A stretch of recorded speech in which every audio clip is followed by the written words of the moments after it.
crypto is really this new buzzword, isn't it? We've seen thousands grow into lakhs and then crores. And you're thinking that's the sure shot way of making it big, living this life of luxury? Well, not really. Crypto isn't as clear-cut as you believe, and I'm here to clear the air about it. And let's begin. And there are a lot of questions around. The most common question that I have heard is this: is crypto the easy way to get rich? Again, there is no easy way. People who bought Bitcoin when it wasn't the Bitcoin king just got lucky. They had no idea what they were buying. Now, there is a whole lot of talk that how cryptocurrency is going to replace the dollar, the euro, the rupee. It's going to be the way that people hold their money. And then came El Salvador, the first country in the world to use Bitcoin as their national currency. So El Salvador has dollars and it has Bitcoin.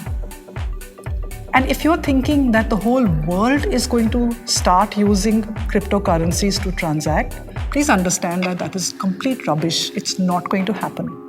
And the reason is this. Money has some basic functions, okay? There are certain attributes of money. These are: money is a medium, a measure, a standard, a store. It needs to fulfill all of these functions. For cryptocurrency to be treated as a medium of exchange, as a standard and as a measure, is of use only in countries that don't have a real-time payment system the way that India has. We are cutting edge in payments. Please understand that. One expert has called it a limited supply of nothing. I would advise extreme caution should you wish to use that as the route to getting rich. Why is everyone in my family so against me investing in crypto? I'm going to weigh in on the side of the dissenters on cryptocurrency. It's unregulated. The problem with cryptocurrency is that there are no global standard regulations on it. China in September 21 overnight banned cryptocurrencies. India hasn't banned it, but there's no easy conversion of your crypto holdings into rupees. Now you're saying, yes, there are crypto exchanges. Yes, there are crypto exchanges, but they are unregulated.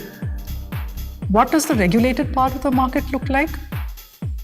The capital market is regulated by SEBI. RBI is the central banker. It regulates the banks. IRDAI regulates the insurance sector. PFRDA, the pension sector. Cryptocurrency has no regulator.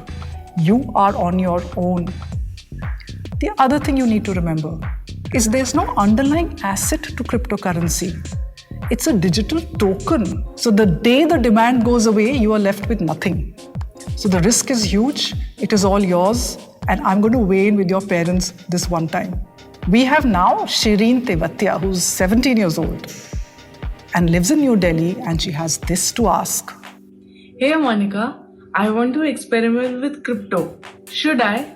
I'm a bit confused. It's okay to be confused, Shireen.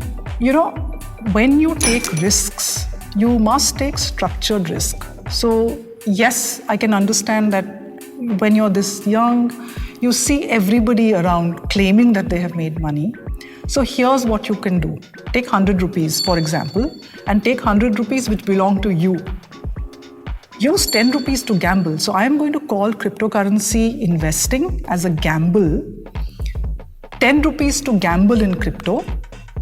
Okay? If it sinks, you've learned a great lesson. If it soars, you've got a good return. Keep that original 10 rupees aside and use the rest to go further if you wish to. What about the other 90 you're asking? Buy real investments. Buy stocks, bonds, gold. Remember, use your own money, because only then will you understand the real pain of a bad investment. Do not break your parents' fixed deposits or SIPs. Earn your own and gamble on your own. That's how you will get smarter with your own money. We've spoken already about getting rich, and now we're deep into cryptocurrency. What could be next? Like Shireen, if you have questions, send me your questions and jam with me again soon when we tackle more of your trends, more of your questions, more of money.